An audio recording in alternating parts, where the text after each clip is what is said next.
하나님 말씀 로마서 6장 7절 말씀을 보겠습니다. 신약 성경 261쪽입니다. 제가 읽어드리겠습니다. 내 친척이요 나와 함께 갇혔던 안드로니고와 유니아에 저희는 사도에게 유명히 여김을 받고 또한 나보다 먼저 그리스도 안에 있는 자라. 아멘. 사람들은 인권을 중요시합니다. 인권을 다르게 표현하면 나죠. 나를 귀중하게 여깁니다. 이 나 중심으로 생각하는 그 사고방식이 확장이 되면 독일에서 등장한 나치 독일과 같은 면모를 띠게 되죠. 당시에 나치가 독일을 점령했을 때 그 당시 교회들은 어떤 반응을 보였느냐, 이게 굉장히 중요합니다. 오늘날 대한민국의 교회들이 대형 교회들이죠. 그들이 어떤 정치적 상황에 대해서 반응을 보이죠. 그 당시에도 반응을 보였는데 독일 나치가 군국주의, 인종차별주의, 이런 민족주의 이런 쪽을 택했잖아요. 여기에 그 당시 교회의 대다수가 동의를 했습니다. 독일은 루터 교회거든요. 나름 개혁주의 교회입니다. 물론 어떤 사람들은 그 시대의 개혁주의가 개혁주의냐 이래 묻는데요. 그래 묻는 그들에게 묻고 싶어요. 그렇게 말하는 그들은 개혁주의입니다. 그 개혁주의 맞죠? 이 개혁주의자들의 문제가 뭐냐면 칼빈을 닮아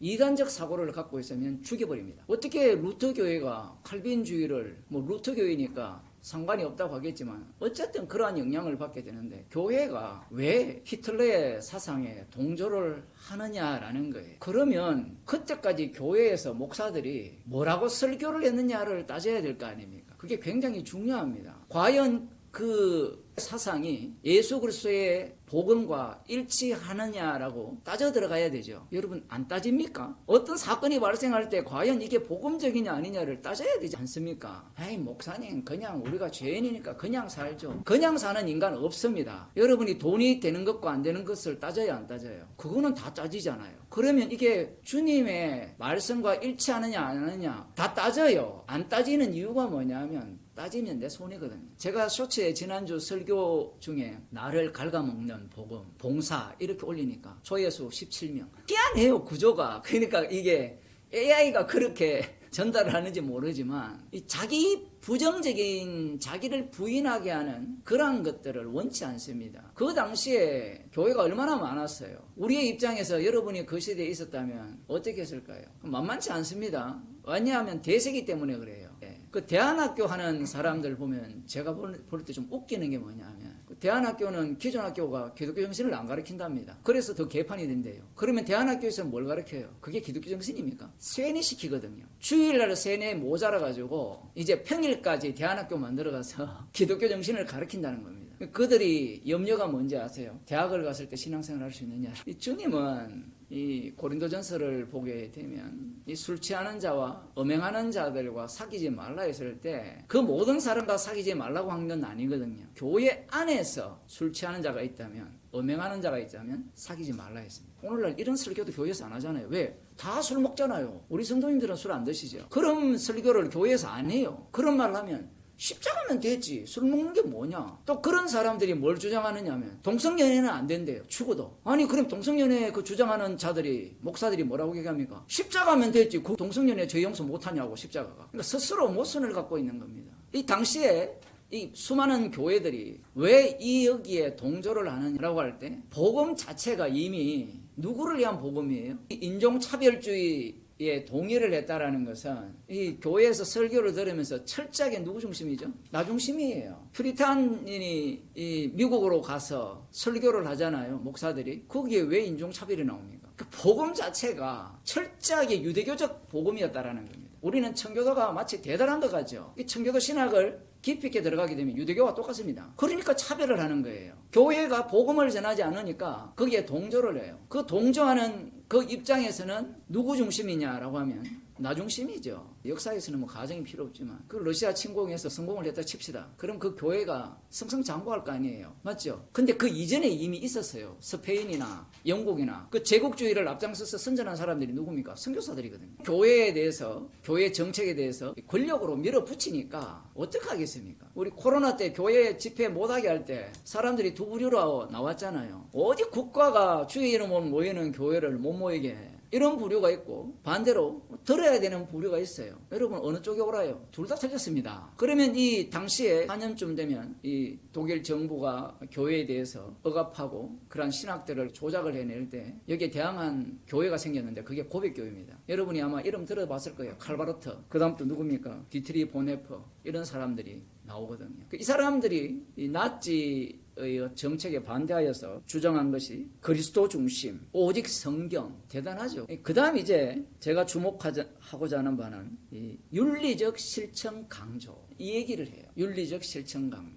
바울 서신을 보게 되면 산상설교도 마찬가지지만 윤리적 실천 강조하는 내용들이 성경에 있어요. 방금 제가 그런 얘기 했잖아요. 술 취하는 자들과 음행하는 자들을 교회에서는 용납하지 말라 했잖아요. 맞죠? 형제를 어떻게 해치지 말라고 하잖아요. 사랑하라고 하잖아요. 그걸 다른 용어로 표현하면 뭐 윤리적 실천이라 이렇게 표현할 수가 있는데 보네프라는 사람은 나치 정권에 맞서서 총을 드는 사람이죠. 이게 왜 어려우냐 하면 시대적 상황이 그래요. 옳다 그러다 주님 앞에서는 다 죄예요. 문제는 뭐냐 하면 이 싸움을 왜 하느냐라는 거예요. 왜 합니까? 어린 양의 피, 그 피 공로만 남기기 위해서 하느냐라는 거예요. 그러면 예를 들어 보네퍼가 성공을 했다 칩시다. 그러면 무슨 세상을 꿈꾸겠어요? 어떤 세상을 꿈꾸겠어요? 보네퍼가 꿈꾸는 하나님 나라가 어떤 나라일까요? 유대인들이 꿈꾸는 하나님 나라와 같을까요? 다를까요? 똑같습니다. 예수님께서 십자가로 완성하신 하나님 나라는 십자가로 통치하는 하나님 나라입니다. 십자가로 통치한다고 했을 때 하나님 나라의 모습은 한마디로 개판입니다. 아니 목사님 왜 개판이라는 거 부정적인 용어를 씁니까? 이렇게 질문한다면 여호와 하나님께서 모세를 보내어서 이스라엘을 애굽에서 구출시키잖아요. 그죠? 구출시키셔서 홍해바다를 건너게 해서 광야길로 인도하시잖아요. 그 당시에 왕이 누굽니까? 여호와가 왕이시죠. 물론 영토는 없지 않느냐, 아직까지 약속의 땅에 도달하지 않지 않았느냐 이렇게 주장할지 모르지만 약속의 땅에 도달했을 때도 마찬가지였습니다. 여호와 하나님께서 어린 양의 피로 구출을 하셨으면 그 백성을 장자로 만들었다면 거룩한 백성이라고 만들어버려야 되죠. 말씀에 순종하는 자들로. 하나님께서 장자를 만드실 때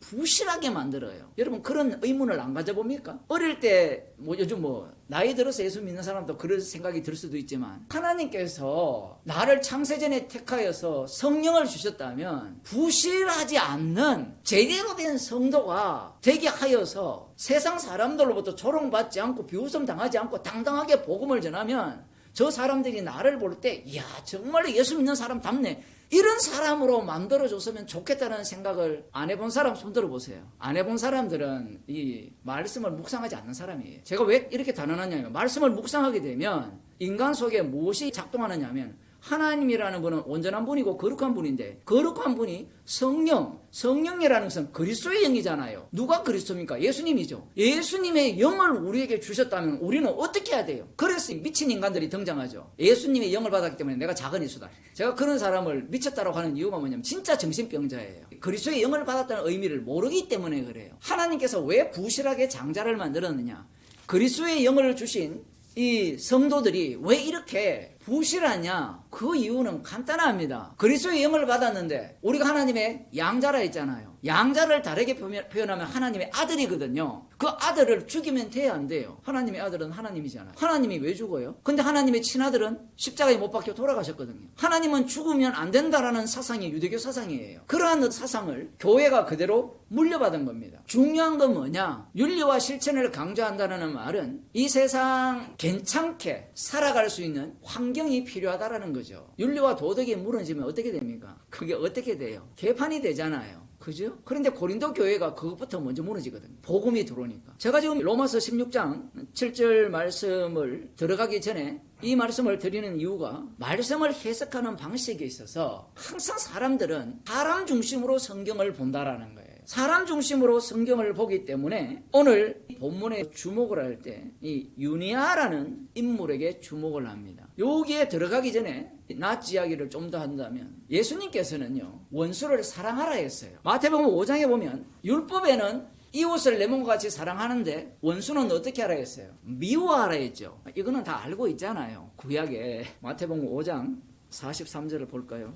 또 내 이웃 사랑하고 내 원수를 미워하라 하였다는 것을 너희가 들었으나 이게 하나님의 율법입니다. 여호와 하나님의 율법은 변개할 수 있습니까? 없습니까? 없죠. 그런데 예수님은 율법을 변개합니다. 그 다음 봅시다. 나는 너희에게 이르노니 너희의 원수를 사랑하며 너희를 핍박하는 자를 위하여 기도하라. 원수를 미워하라는 이유가 무엇입니까? 율법에 의하면 1차적으로 유월절 어린 양의 피로 구출받은 자들이 이웃이에요. 그 이웃 가운데 원수가 형성이 되죠. 그 원수는 언약을 배반한 자들입니다. 그런 자들을 미워해야 되는 이유가 뭐냐면 신약적으로 표현하면 적은 누룩이 온 떡덩이에 퍼지기 때문에 그들을 사랑해버리면 이 원수가 나를 어떻게 하겠어요? 이용하죠. 이용하지 않겠습니까? 교회에서 그런 일이 많이 일어나잖아요. 그 외국에 살다 보면 1번 사기꾼이 누굽니까? 한국 사람이 외국에 가면 한국말 하는 사람. 그 한국말 하는 사람 중에 누굴까요? 1번 교포가 아니에요. 중국도 똑같아요. 제가 가 있을 때. 요즘은 어디 마찬가지고. 한국 사람들보다 더 앞서서 사기꾼들이 누구냐면 교포들. 미국도 마찬가지죠. 한국말 하는 사람들. 선한 마음으로 도와주면 상대가 어떻게 하죠? 이용하죠. 그래서 구약에서는 원수를 미워하라 했습니다. 그런데 예수님은 원수를 사랑하라 이야기했어요. 그러면서 너희를 핍박하는 자를 위하여 기도하라 이렇게 말씀합니다. 여기에서 핍박이라는 것이 왜 발생하느냐 하면 예수님의 말씀은 십자가 사건 이후에 이 펼쳐지는 세상에서 펼쳐지는 사건들을 언급하는데 핍박이라는 게 왜 발생하느냐 하면 원수라는 것이 생성이 되기 때문에 그래요. 로마서에도 나오죠. 원수 갚는 것은 내게 있으니 진노하심에 맡기라. 그러니까 이 원수라는 것이 왜 만들어지느냐 하면 예수님이 먼저 원수를 만들죠. 어떻게 원수를 만듭니까? 예수님이 자기 자신을 증거하시잖아요. 그죠? 내가 바로 하늘로부터 내려온 산떡이고 나는 내 아버지 하나님이 진짜 나의 친아버지고 여기와 맞물려서 인자됨을 인하여 심판하는 권세를 가졌다라고 하시거든요. 죄사함의 능력은 구약에는 여호와 하나님 뿐입니다. 성경에는 여호와 하나님 밖에 죄사할 권세가 없어요. 예수님이 죄산다라는 것은 성경에 없는 이야기입니다. 그런데 예수님이 인자됨을 인하여 심판하는 권세를 가지셔서 죄를 사시는 당사자로 소개되니까 원수들이 어디에서부터 등장을 합니까? 율법의 의로는 험없이 사는 자들이 원수로 등장을 하여서 예수님을 죽이려고 하는 겁니다. 나의 원수가 그 원수가 아니에요. 반드시 복음과 엮여 있습니다. 예수님이 또 원수를 만들죠. 누구를 원수로 만듭니까? 제자들. 가장 가까이에 있는 측근 제자들이 원수가 돼요. 이들은 예수님의 말씀을 들으면서 나름대로 해석을 합니다. 제자들이 3년 동안 따라다니잖아요. 따라다녔을 때 어떻습니까? 우리 같으면 그들을 원수로 만들고 싶겠어요? 예수님이 원수를 만들고자 한 것이 아니라 그들 속에서 예수님의 말씀 자체가 예수님이 원수로 느껴지는 겁니다. 그러니까 가룟 유다가 예수님을 팔아먹는 거예요. 성령 받은 제자들이 복음을 전하죠. 사도 바울도 마찬가지고 로마서에 나오는데 원수가 줄이거든 먹이고 목마르든 마시게 하러 로마서에 나오잖아요. 그 원수가 누굽니까? 내 돈 띠먹은 사람 그게 아니고 복음을 전하니까 원수가 생성이 돼요. 빌립보 감옥에서 갇혀있을 때 바울과 실라가 찬양하는 가운데 옥문이 열렸잖아요. 그 감옥에 갇혔을 때 바울과 실라의 원수는 간수 아니겠습니까? 아마 우리 같으면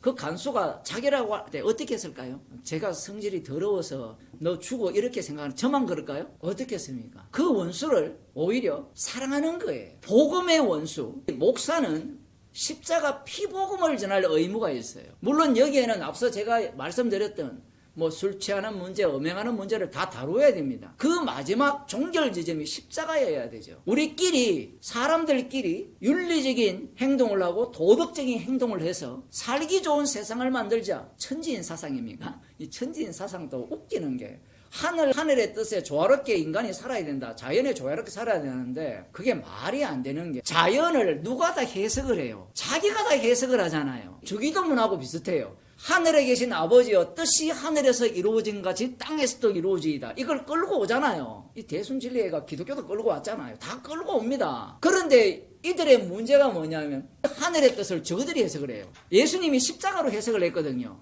아버지의 뜻이 하늘에서 어떻게 이루어지는가는 감춰져 있는데 아들의 십자가를 통해서 아버지의 뜻이 하늘에서 아들과 함께 의논이 어떻게 이루어졌고 어떻게 이 땅에서 그 이루어진 것이 드러나는가를 예수님께서 보이신 겁니다. 문제는 인간들이 이 말씀을 대하면서 하나님의 뜻을 우리가 살기 좋은 세상을 만들기를 소망한다는 거예요. 그러면 당신은 이전에 설교할 때 윤석열을 왜 그렇게 비판하느냐? 이재명도 똑같이 비판했는데 그들의 모습 속에 우리의 죄가 담겨있기 때문에 그래요. 나라가 잘 산다? 대한민국 문화가 세계적으로 알려졌어. 정말 바뀌었거든요. 수요일 저녁마다 걸어오면 머리 색깔이 다른 사람들이 많아졌어요. 염색해서 많아진 게 아니고 예전에 걸어오면 중국 말이 제일 많이 들리고 그다음 일본 말이 제일 많이 들리는데 요즘은 다른 나라 말이 많이 들려요. 그러면 사람들이 자랑스러워 하잖아요. 여러분 안 자랑스럽습니까? 안 자랑스러운 이유는 돈이 안 되기 때문에 그래요. 이쪽에서 장사하는 사람들은 떼돈을 벌거든요.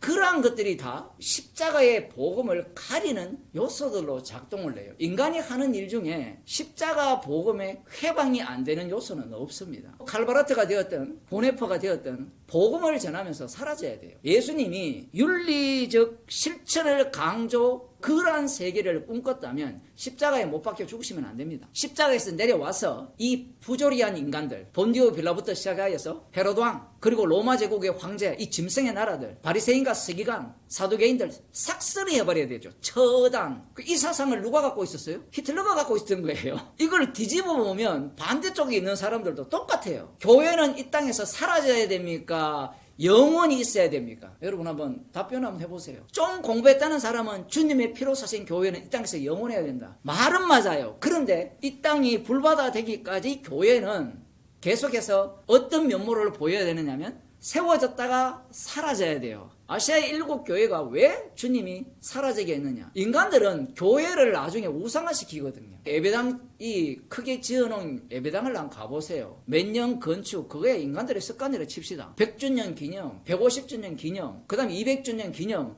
그 다음 거기에 뭐가 기들어가요? 일대 당회장부터 시작해서 쭉 올라가잖아요. 그러한 숭배를 주님이 아세요. 아시기 때문에 초대교회 자체를 어떻게 해버립니까? 세웠다가 헐어버려요. 그렇지 않으면 인간들은 그 교회를 진짜 주님이 세우신 교회라고 우기게 되고 그 교회를 바탕으로 해서 무슨 짓을 할까요? 사도예인과 바리새인과 서기관들 산헤드린 공예처럼 종교적 권세를 행사하겠죠. 그게 로마 카톨릭이잖아요. 사라질 마음이 없는 겁니다. 목사의 문제는 목회 성공하겠다. 거기서 뭐 하려고요?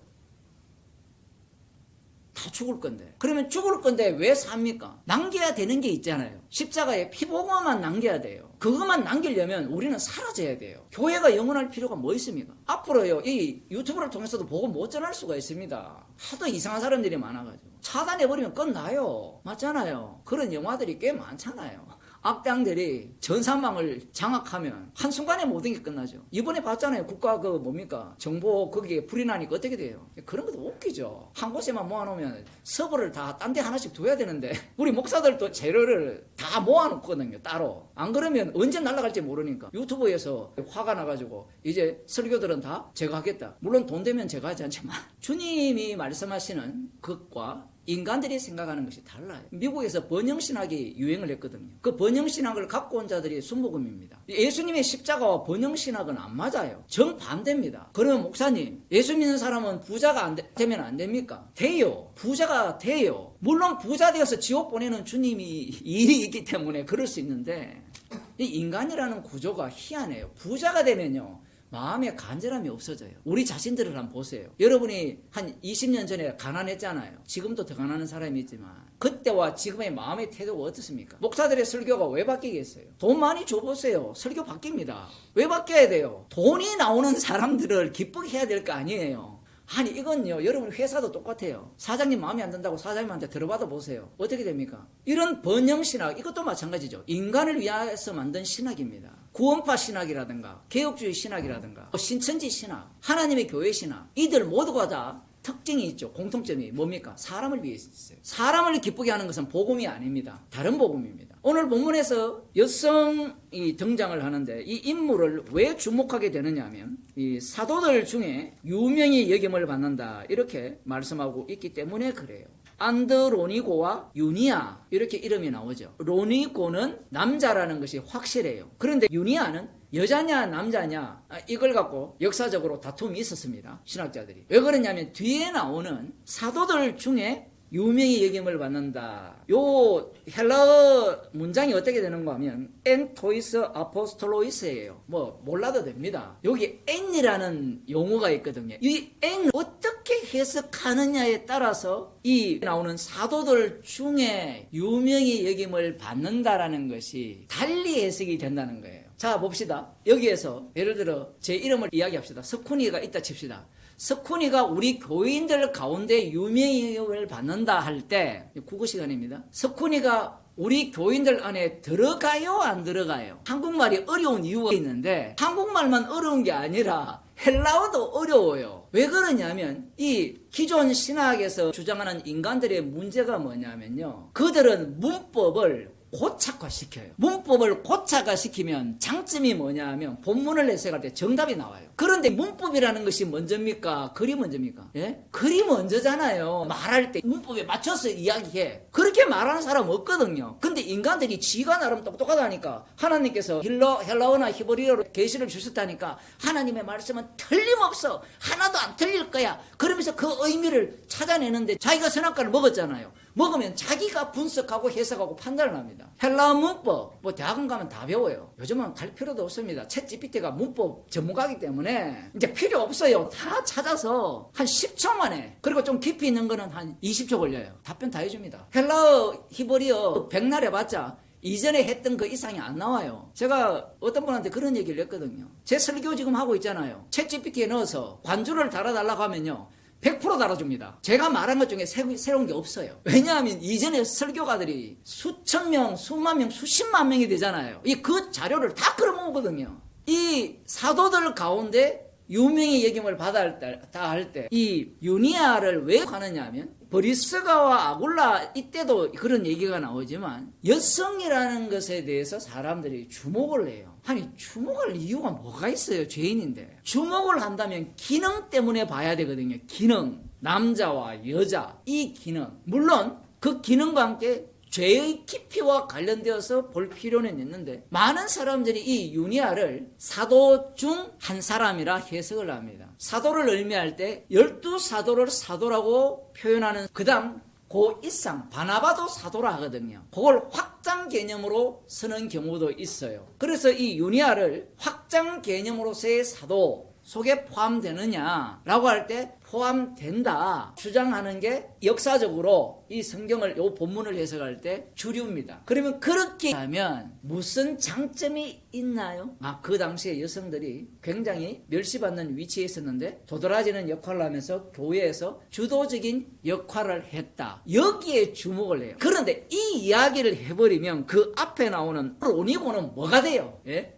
물론 상황에 있어서 그렇게 표현을 할 수 있는데 지금 이 본문이 그 이야기를 하고자 하는 게 아니에요. 제가 지난번도 말씀드렸죠. 마태복음 1장에 여성이 주인공이에요. 거기에 보면. 근데 우리는 세뇌당해가지고 아브라함, 이삭 이들이 주인공인 줄 알아. 그게 아니에요. 예수님이 마리아에게서 나잖아요. 죄의 깊이와 관련되었고 십자가의 사랑을 증가하기 위해서 말씀을 해석을 해야 되는데 유니아에게 이러한 의미를 부여하여서 유니아도 사도 속에 들어간다. 그러면서 어디로 이어집니까? 여성들도 목사 한 수를 줘야 된다. 이렇게 이어져요. 그러면 여러분 듣기에 좋잖아요. 예를 들어 유니아가 사도라 칩시다. 이건 두 가지로 해석할 수 있어요. 헬라어 문법에 의하면 엔이라는 의미가 그 안에 들어가는 의미로 대체로 설명을 한대요. 헬라어 문법에는. 그런데 예외적인 조항들이 있다라고 해요. 그러면 사람들은 주류를 따르게 돼 있거든요. 그래서 제가 또 질문을 했죠. 그러면 헬라어 문법 배제를 하고 바울 서신에서 N이라는 용어가 어떻게 사용되느냐라고 물으니까 뒤죽박죽이에요. 충격적이죠. 왜냐하면 성경은 문법을 이야기하지 않아요. 복음을 전해요. 그러니까 문법을 사용을 하는데 그 사용을 자유롭게 해요. 제가 설교를 할 때 여러분 문법에 맞아요. 복음은 성령을 통하여서 이 말씀을 갖고 증거가 되는데 인간들은 성령을 배제하려고 하죠. 성령을 헬라어 문법에 끼워 넣으려고 합니다. 여러분들이 심심찮게 볼 수 있는 게 헬라어로 원어로 강의 시작합니다. 성경을 가르칩니다. 이거 사기꾼들입니다. 원어로 성경을 강의를 하려면 지가 강의를 할 때 원어로 해야 돼요. 히브리어 헬라어로 해야 되고 듣는 사람이 히브리어 헬라어로 들어야 돼요. 그런데 문제가 뭐냐면 지가 한국 사람이잖아요. 그러면 지가 그 히브리 헬라어를 한국어로 다 번역이 돼 있어요. 맞잖아요. 중국에 오래 살았잖아요. 중국말 하죠. 근데 한국어로 번역해야 안 해요, 머릿속에. 정신 차리고 들으시고. 한국어로 번역을 다 하거든요. 그러니까 사기꾼들이란 말입니다. 말 자체가. 헬라어 히브리 그 시대로 가야 되는데 무슨 수로 가요? 지금 60년대 소설 읽어보세요. 하나도 이해가 안 됩니다. 요즘 애들 초등학교 국어책을 못 읽는 이유가 뭐냐면 국어책에 나오는 소설이나 수필 자체가 그 문화를 다 반영하고 있기 때문에 그 문화를 이해 못하면 국어 문제를 못 풀어요. 우리가 국어 배울 때는 생활 환경과 소설책 이런 것들이 일치가 되었어요. 애들은 불일치예요, 불일치. 마찬가지예요. 제가 이런 이야기를 왜 하느냐면, 그런데 유혹되지 말라는 거예요. 어떤 사람은요, 십자가 복음 시큰 들어놓고, 야, 이제 헬라어 히브리어 간다. 코미디거든요. 김성수 목사의 문제가 뭐냐 하면, 복음을 제대로 전했다면 히브리 헬라어를 박살내야 되거든요. 그런데 마치 그 언어 속에 뭔가 신기한 게 있느냐, 자꾸 그걸 찾아가요. 히브리 헬라가 성이 안 차니까 아람어 찾고 뭐 온갖 자료를 다 찾잖아요. 그게 뭐가 나와요? 죄밖에 안 나오면 감사한데, 문제는 그런 걸 자꾸 찾아낸다는 겁니다. 정답은 우리가 못 찾아요. 성령께서 감동을 하셔야만 십자가 사건 세계 속으로 우리가 인도함을 받습니다. 그러면 목사님, 말씀을 이렇게 세세하게 설명할 필요가 있습니까? 라고 물으면, 아까 기도할 때 우리는 합리성을 찾고 있지만 주님은 비합니다 하는데 그거 틀렸습니다. 미안하지만. 왜냐하면 주님은 합리성과 비합리성을 다 갖고 와요. 교인들의 문제가 뭐냐면, 광화문이나 여의도 가는 사람들의 문제가 뭐냐면, 오늘 기도하셨던 그 사고방식을 갖고 있어요. 하나님은 비합리적이야. 믿음이니까 믿음은 논리성이 아닐 거야. 그렇게 되어버리면 성경 공부할 필요가 뭐 있습니까? 그냥 계시받지다. 하나님은 철저하게 어떻게 일을 하느냐 하면, 인간이 갖고 있는 합리성, 그 합리성의 정점에 있는 자들이 누구냐면 바리새인과 서기관입니다. 그 합리성과 정반대에 위치해 있는 자들이 누구예요? 그 당시에 신비주의자들이에요. 언제든지 신비주의자들이 있거든요. 배우면 뭐하니? 하나님의 영을 받아야지. 그로 성경을 해석하는 겁니다. 그런데 그렇게 계시를 받아야 된다라고 주장하는 자들의 문제가 뭐냐면 철저하게 교주를 따른다는 거예요. 조금 전에 제가 성령을 받아야 말씀을 깨닫는다 했잖아요. 이 말을 사람들이 낚아채면 그러면 공부할 필요가 없네. 말씀을 연구를 해야, 방금 성령을 받아야만 말씀이 깨달아지고 십자가 사건 속으로 합류함을 받을 수 있다는 것을 주님이 깨닫게 합니다. 말씀을 떠나버리면 자기가 신이 돼요. 이 유니아에 대해서 사람들이 주목해야 되는 게 뭐냐면, 사도 속에 포함된다 안 된다, 이것보다 더 중요한 것은, 물론 사도 바울이 사도들 중에 유명의 여김을 받았다 하잖아요. 그러면 왜 유명의 여김을 받았느냐가 중요해요. 여러분, 사도라고 하면 1번 본받고 싶다, 2번 꼴도 보고 싶다, 몇 번입니까? 정답은 항상 2번이잖아요. 그런데 신학자들이 사도라고 이야기할 때 사도에 대해서 긍정적으로 봅니까? 부정적으로 봅니까? 긍정적으로 보죠. 이게 문제라는 겁니다. 우리도 복음을 늘 듣지만 성경을 읽을 때 사도 중에 유명의 영역을 한다 할 때, 야, 사도 중에 유명의 영역을 한다? 사도 속에 포함될 수도 있고 안 되더라도 사도들로부터 유명의 영역을 받는다는 것은 이 사람이 한 일이 탁월하다라는 거잖아요. 그러면 그 탁월한 면모가 어떤 면모입니까? 사도들 중에 유명했다라고 할 때 이 사도들이 성령을 받은 사도입니까? 성령을 안 받은 사도입니까?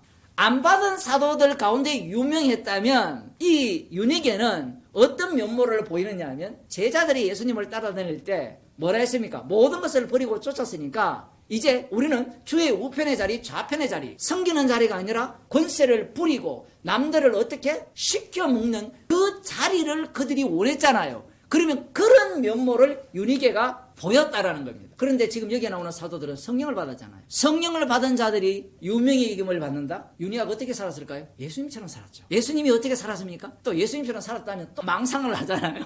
십자가에 못 박혀 돌아가셨습니다. 그 조금 이따가 보겠지만 여기에 주목을 해야 돼요. 설사 이 유니아가 사도 중에 포함되었다 할지라도 사도의 의미는 사도 바울처럼 복음을 전하면 전할수록 천사와 세상에게 조롱거리와 비웃음거리가 되었다라는 이야기입니다. 지금 유니아가 그런 모습을 보였다라는 거예요. 이런 걸 좀 보고, 이 유니아가 사도 중에 포함됩니다. 그래서 여성들도 안수 받으면 좋습니다 라고 이야기하면, 여성들이 안수를 받으면 어떻게 되죠? 세상에 찍기처럼 여김을 받습니다. 그렇게 얘기하면 안수받고 싶어 하겠어요? 이미 목사하고 싶은 사람이 자기가 쓰레기 취급받기 위해서 합니까? 안 그러면 귀한 복음을 전해가지고 주님의 종으로서 제대로 된 대접을 받기 위해서 합니까? 지난번도 그런 말씀을 드렸죠. 남성들이 왜 목합니까? 1번 쓰레기 취급받기 위해서. 그러면 쓰레기 취급 받으려면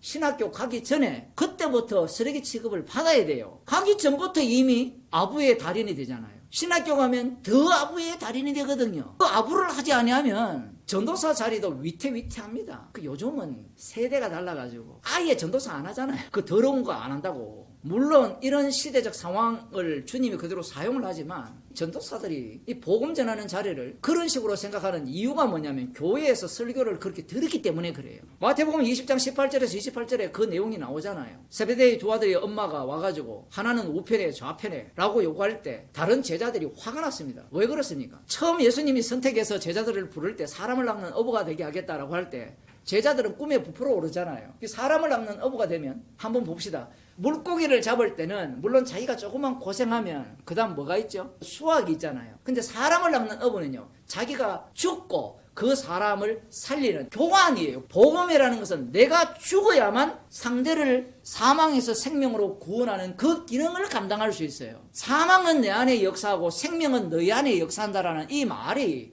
그냥 하는 말이 아닙니다. 아주 흥미로운 것은 이 세베대의 두 아들이 누굽니까? 야고보와 요한이잖아요. 사도행전 12장 1절인데요. 그때 헤롯 왕이 손을 들어 교회 중 몇 사람을 헤아려 하여 요한의 형제 야고보를 칼로 죽이니 하나는 주의 좌편에 하나는 우편에 앉게 달랬을 때 너희가 내가 마시려는 자를 마시겠느냐? 예, 마시겠습니다. 너희가 구하는 것을 무엇인지 모른다라고 했거든요. 해도 막무가내입니다. 꼭 우리 같잖아요. 예수님 믿으면 영생 준다니까 그 영생이 미쳐 날뛰어서 왔는데 알고 보니까 이 영생은 주님과 함께 죽는 영생이에요. 나를 살린 건 맞는데 이 세상에서는 나를 어떻게 합니까? 사라지게 하는 영생이죠. 나를 부인케 하는 복음이라는 겁니다. 세베대의 두 아들이 우편 좌편했는데 12제자 중에 가장 먼저 누가 죽습니까? 야고보가 죽어요. 여기에서 우리가 조금 흥미롭게 보는 대목은 야고보가 죽을 때 스데반 집사님처럼 좀 장렬하게 죽는 그런 면모를 보였으면 얼마나 좋겠습니까? 예수님이 성천하신 이후에 시간이 꽤 흘렸어요. 한 14년 정도 흐른 시점이거든요. 이때가 헤롯 아그리파 1세 때니까 14년 동안 복음을 열심히 전했습니다. 복음을 전했는데 헤롯 왕이 야고보를 죽였죠. 물론 야고보를 죽인 이후에 유대인들이 기뻐하니까 다른 사람도 죽이려고 하고, 이 모습이 사도들 중에 유명히 여김을 받는 모습입니다. 그런데 왜 목사나 교인들은 사도들 중에 유명히 여김을 받는다면 뭘 상상하죠? 그 사람이 영광받는 걸 상상하잖아요. 그게 문제라는 겁니다. 이 요셉을 보게 되면 자기를 판 형제들을 위하여서 고난을 당했는데 요셉이 형제들을 살립니다. 여호와 하나님께서 이스라엘을 애굽에서 구출하죠. 요셉의 시대에는 형들이 요셉을 핍박할 수 있는, 미워할 수 있는 요소가 없습니다. 왜? 권력을 누가 갖고 있기 때문에 요셉이 갖고 있잖아요. 바로의 집에 주잖아요. 근데 요셉이 만일에 형제들을 생명을 구했다가 그 자리에서 내려왔다, 형제들과 같은 위치에 있다면 형제들이 요셉을 어떻게 했을까요? 가만 안 둔다는 게 출애굽기에 나옵니다. 여호와 하나님께서 이스라엘을 구출시키죠. 그러면 구출당한 이스라엘이 모세를 어떻게 합니까? 원망하죠. 여호와 하나님을 어떻게 합니까? 대적하잖아요. 그러한 모습을 이스라엘이 보입니다. 자, 그런 모습이 구약에서 등장을 하게 되는데 예수님이 이 땅에 오셨을 때 자기 백성들이 예수님을 영접하지 않았죠. 왜 영접하지 않습니까? 자기 백성들 기다리는 메시아가 따로 있기 때문에 그래요. 이런 것들이 중요합니다. 우리도 생각하는 구원, 우리가 기다리는 메시아, 하나님 나라가 따로 있다라는 거예요. 말씀을 듣고 배울수록 그것이 무너져야 돼요. 나 이제 복음 알았으니까 내가 생각하는 구원, 내가 생각하는 하나님 나라는 다 버려서 거짓말하지 마세요. 새롭게 계속 생성이 되거든요. 환경에 따라서. 예수님께서 이 복음을 전했을 때 자신들에게 생명을 줄 분을 죽여버립니다. 그러한 사랑을 예수님이 보여주게 되는 거예요. 지금 사도의 모습이 어떤 모습이냐? 로마서 9장 3절을 보면 사도 바울이 이렇게 말을 합니다. 라고 거짓말을 아니하노라. 성령 안에서 내 친척이요 나와 함께 갇혔던, 이렇게 표현하죠. 내 친척. 이 친척이라는 말은 우리가 흔히 쓰는 그 친척이 아니고 가까운 삼촌 사촌 이 얘기가 아니고 뒤에도 친척이 나오거든요. 로마서 9장에서 말한 자기 민족을 이야기하는 거예요. 동포를 이야기하는 겁니다. 사도 바울이 내 친척이라 했을 때 안드로니고와 유니아가 자신의 친척이요 동포인데, 그런데 이들이 사도 바울보다 먼저 그리스도 안에 있었다 하죠. 먼저 그리스도 안에 있었다라는 것은 사도 바울보다 먼저 예수님을 만났고 아마 오순절 사건 그때 그리스도 안에 들어왔을 수도 있습니다. 이들을 나의 친척이라 하잖아요. 그러면 이들이 로마서 9장에 나오는 사도 바울의 마음을 갖고 있지 않았느냐라고 질문을 하면 사도 바울의 마음과 통일했다라는 거예요. 이들이 그리스도 안에 먼저 들어갔잖아요. 먼저 들어갔으니까 뭘 하겠어요? 우리 같으면 하겠죠. 그런데 지금 사도 바울이 나의 친척이라는 이 용어 왜 쓰느냐라는 거예요. 내 친척이니까 너희들 문안하라. 지금 이 논리를 펴는 게 아닙니다. 로마서에 나오는 용어 하나하나가 그런 식으로 말하는 게 아니에요. 그러면 이 인물 있죠. 안드로니고와 유니아. 이 인물들이 사도 바울의 이 동포로서 어떻게 했길래 사도들 중에 유명히 여김을 받았느냐라는 거예요. 사도 바울보다 먼저 그리스도 안에 들어갔잖아요. 그리스도 안에 들어갔기 때문에 안드로니고와 유니아가 사도 바울보다 스님이잖아요. 그러면 사도 바울보다 더 많은 고난을 겪었다라는 이야기를 하는 겁니다. 아니, 목사님 성경에 안 나오는데요. 그러니까 안 나오니까 제가 이 얘기를 자신만만하게 하는 거예요. 왜냐하면 이들이나 사도 바울이나 그리스도 안에 있는 이 하나님의 종이기 때문에 그래요. 똑같습니다. 제가 로마에 있는 성도들이 천재라 했잖아요. 구약을 완전히 깨뚫고 있다 했잖아요. 우리는 여기쯤 오면 로마서 9장을 잊어버렸잖아요. 그런데 로마에 있는 성도들은 안 잊어먹어요. AI 같아요. IQ 한 200 정도 되는 것 같아요. 그걸 기억하는 겁니다. 나의 친척인 안드로니고와 유니아를 문안하라 이렇게 이야기를 했을 때 이들이 그리스도 안에서 나보다 먼저 된 자로서 어떻게 살았느냐. 이들은 고륙 친척을 위하여 자신이 저주를 받아 그리스도에게서 끊어질지라도 원하는 마음으로 살았다라는 겁니다. 그렇지 않고는 사도들 중에 유명히 여김 받을 이유가 뭐 있습니까? 이 두 사람이 부부냐? 또 그것도 또 논쟁거리입니다. 부부라는 명시적인 말씀은 없거든요. 그래서 부부라고 하는 것이 대다수의 신학자들의 주장이고 남매라고 주장하는 경우도 있고 남남이라 주장하는 경우도 있어요. 사실 그건 하나도 안 중요합니다. 그런데 이들이 만일에 사도들 중에 유명히 여김을 받았다 했을 때 이들이 사도 바울보다 먼저 그리스도인이 되어가지고 후원을 빵빵하게 했지 않느냐 이렇게 상상할 수도 있어요. 앞에 베베가 그런 면모를 보였듯이. 그런데 그런 이야기를 하지 않거든요. 이들의 삶을 주목할 수 있는 대목이 그리스도 안은 성도들이 다 그리스도 안에 들어가는 거니까 들 안에 이 부분이 가장 중요합니다. 그러면 사도들이 어떻게 살았는가를 봐야 되는 거예요. 그럼 사도들이 어떻게 살았습니까? 사도 바울이 가장 먼저 그 모습을 보여주잖아요. 자기가 어떻게 살았는지. 하지만 사람들은 사도라고 이야기하면 우러러볼 인물, 괜찮은 인물로 본다라는 거예요. 지금 여러분 사도가 되고 싶습니까? 이런 말씀을 들어보니까 목사가 되고 싶어요. 복음을 모를 때는 목사가 되고 싶어 하다가 복음을 좀 아는 순간 목사 안 할래 하고 돈 벌러 간 사람은 한둘이 아닙니다. 왜냐하면 이 목사에서는 돈 못 벌어요. 못 먹고 살거든요. 누구부터 날 미워하죠? 옆에 있는 아내부터. 사실은 또 말 안 듣거든요. 돈 안 주는 아버지는 인정하지 않습니다. 자식들이. 아내도 마찬가지죠. 그 십자가 복음 전에서 어떻게 먹고 사느냐는 거예요. 다른 복음, 사람이 기뻐하는 복음을 전하기 때문에 여자들이 안수를 받아서 목사가 되고자 하는 거예요. 남자들도 마찬가지고. 이사야 53장을 보겠습니다. 1절을 보면 가라사대 그가 자기 영혼에 수고한 것을 보고 만족히 여길 것이라.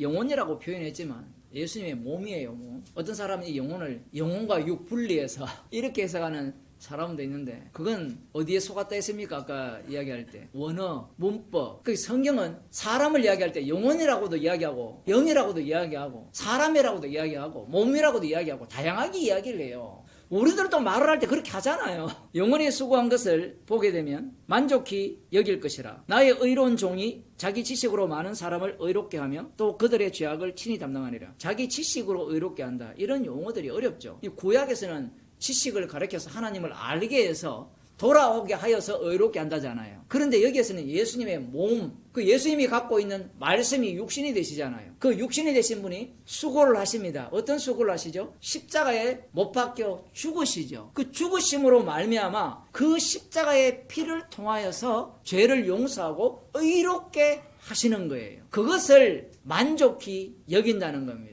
그런데 이 예수님이 하시는 이 수고, 지난주도 수고 이야기를 했지만 이 수고, 사도의 수고에 대해서 사람들이 어떤 대우를 합니까? 마태복음 7장을 봅시다. 그래서 십자가에 달려있었을 때 사람들은 예수님을 향해서 온갖 조롱을 퍼붓는데 27장 28절부터 보면 그에게 침 뱉고 갈대를 빼앗아 그의 머리를 치더라. 머리 치면 되게 기분 나쁘잖아요. 희롱을 다한 후 홍포를 벗기고 도로 그의 옷을 입혀 십자가에 못 박으려고 끌고 나가니라. 홍포를 왜 입혔어요? 네가 유대인의 왕이냐? 조롱하는 거예요. 복음을 전해보면요, 상대가 못 믿기 때문에 자동적으로 조롱이 옵니다. 대화가 안 되거든요. 이 세상에 언어인데 이 세상에서 통하지 않는 복음을 이야기하기 때문에. 31~2절 나가다가 시몬이라 구레네 사람을 만나매 그를 억지로 같이 가게 하여 예수의 십자가를 지웠더라. 골고다 곧 해골의 곳이라는 곳에 이르러 슬개탄 포도주를 예수께 주어 마시게 하려 하였더니 예수께서 맛보시고 마시고자 아니하시더라. 저희가 예수를 십자가에 못 박은 후에 그곳을 제비 뽑아 나누고 거기 앉아 지키더라.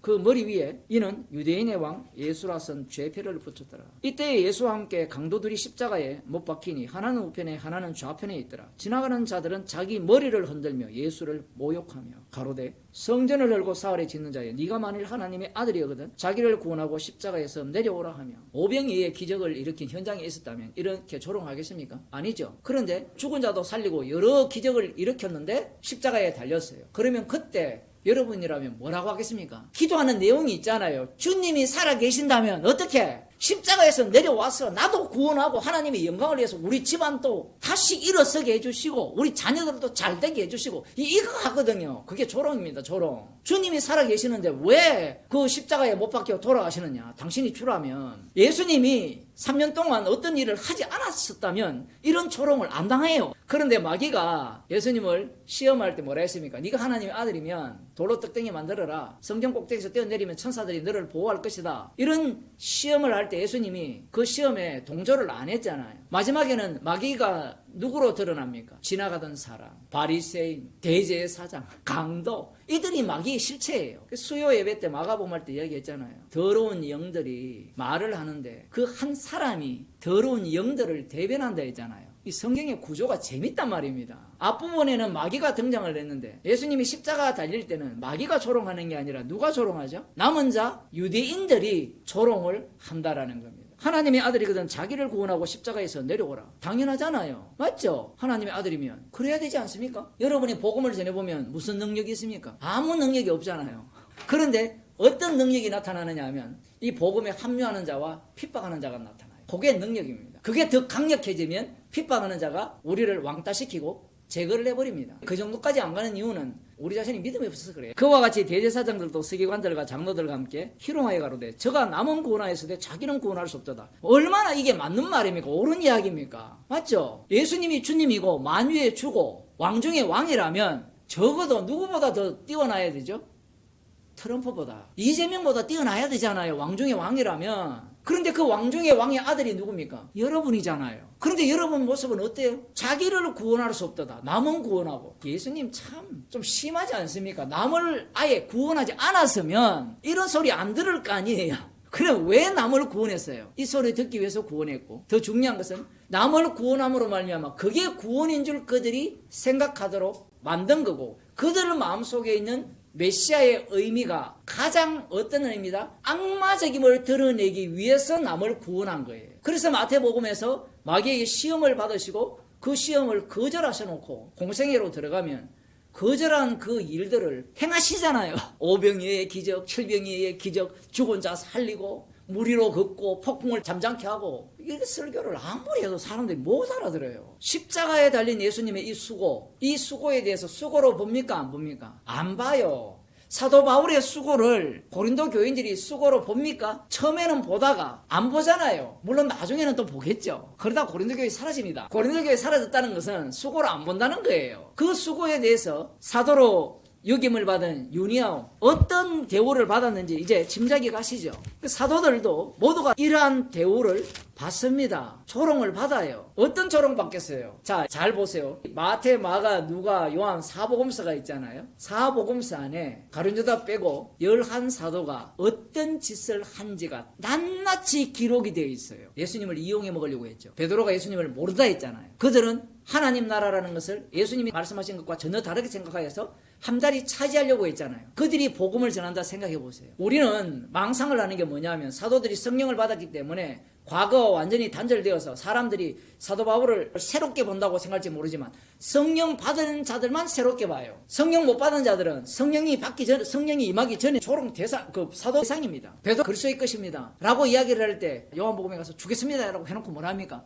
비자에게 종에게 뭐라 합니까? 나 주님 몰라, 저주의 맹세, 이런 태도를 보였잖아요. 복음 자체가 들리는 사람들에게는 좋게 들리지 않는 거예요. 사도 바울이 복음을 전할 때 반응하는 모습이 이 사도들이 복음을 전할 때와 똑같은 겁니다. 사도 바울도 사도지만 저가 이스라엘의 왕이로다 지금 십자가에서 내려올지어다 그러면 우리가 믿겠노라. 우리는 사도들이 복음을 전할 때 기적과 능력을 행할 때 사람들이 믿었다라는 표현들을 볼 때 어떤 오해를 하느냐 하면 그거 보고 믿었다 이렇게 생각하잖아요. 그건 어떤 구조냐 하면 사복음서에도 예수님이 기적을 행할 때 믿었잖아요. 그 똑같이 믿는데 이게 둘로 갈라지는 겁니다. 믿음인데 가짜 믿음. 진짜 믿음은 십자가 사건에 합류하고 가짜 믿음은 눈에 보이는 기적을 보고 믿는 자들이고 복음을 전하면 그러니까 이 사도들 안에 유명히 여김을 받은 안드로니고와 유니아 같은 경우에 이런 비웃음을 당했던 거예요. 저가 이스라엘의 왕이로다 지금 십자가에서 내려올지어다 그러면 믿겠노라. 저가 하나님이 아니 하나님이 하시면 이제 구원하도들도 구원하실 것이다. 아까 야고보처럼 죽임당하는 구원이에요. 스데반 집사님처럼 돌에 맞아 죽는 구원이에요. 그 자체가 구원의 자리라는 것을 뭐 변론을 하던 그 자리나 돌에 맞는 자리나 어떠한 형편 감옥에 갇힌 자리나 어떤 상황에 있든지 간에 이미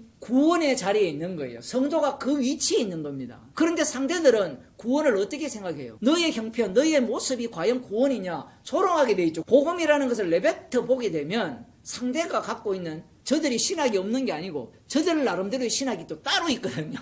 그걸 갖고 조롱하고 핍박하고 미워하죠. 제 말이 나는 하나님의 아들이라 하였도다 하며 함께 십자가에 못 박힌 강도들도 이와 같이 욕하더라. 당연하죠. 누가복음에서는 한 강도가 구원을 얻지만 마태복음에서는 그게 없어요. 왜냐하면 이 마태복음에서는 조롱할 수밖에 없는 상황, 그 여건을 만드신 거고 어느 누구도 구원받을 자가 없는데 이 구원받을 자를 누가복음에서는 주님의 십자가의 피로 창조하시는 그 대목으로 보여주는 거고 여기에서는 두 강도조차 예수님을 욕할 수밖에 없습니다. 보여주는 게 없잖아요. 이게 답답한 거예요. 사도행전에 보면 사도들은 복음을 전하면서 뭔가 보여주는 게 있잖아요.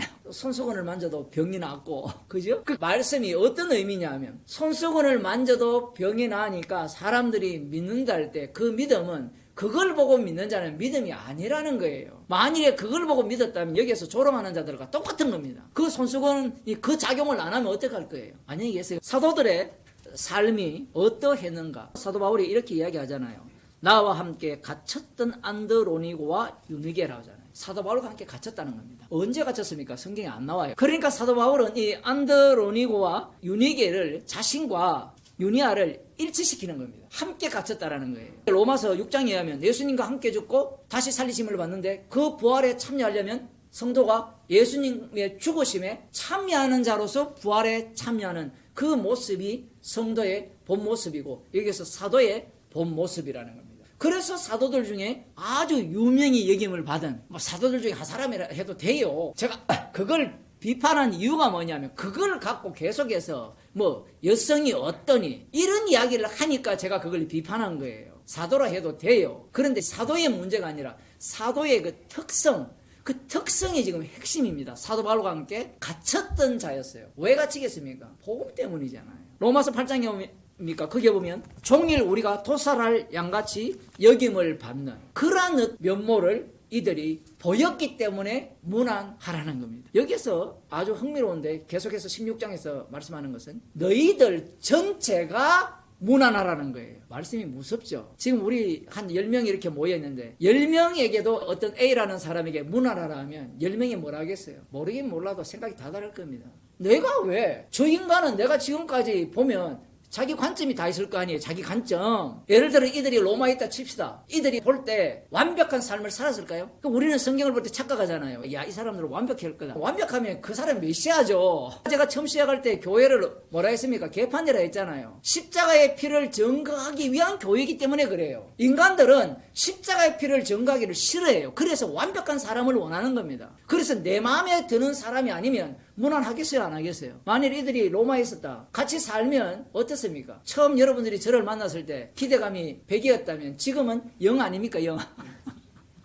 문안하라면 안 할 거 아니에요. 그러니까 이 복음이라는 것이 철저하게 십자가 사건으로 몰아넣는 말씀이 돼요. 무난하면 안녕히 계세요, 이런 차원이 아니라 그 무난하는, 보세요. 사도 안에서 유명인을 받는 이들이 바울과 함께 갇혔잖아요. 복음과 함께 고난을 받았잖아요. 거기에 너희들이 참여하라는 거 기도하겠습니다. 하나님 아버지, 예수님께서 이 땅에서 어떠한 대우를 받으셨는지를 말씀을 통하여 들려주시고, 사도들이 그리스도 안에서 주님이 당하신 받으신 그 모든 조롱과 비웃음을 당했음을 말씀을 통하여 들려주심을 감사드립니다. 저희들을 긍휼히 여기사 주님의 증인으로서 살아가기 때문에 주님이 당하신 그 조롱과 비웃음을 받는 것을 감사함으로 받게 하여 주옵소서.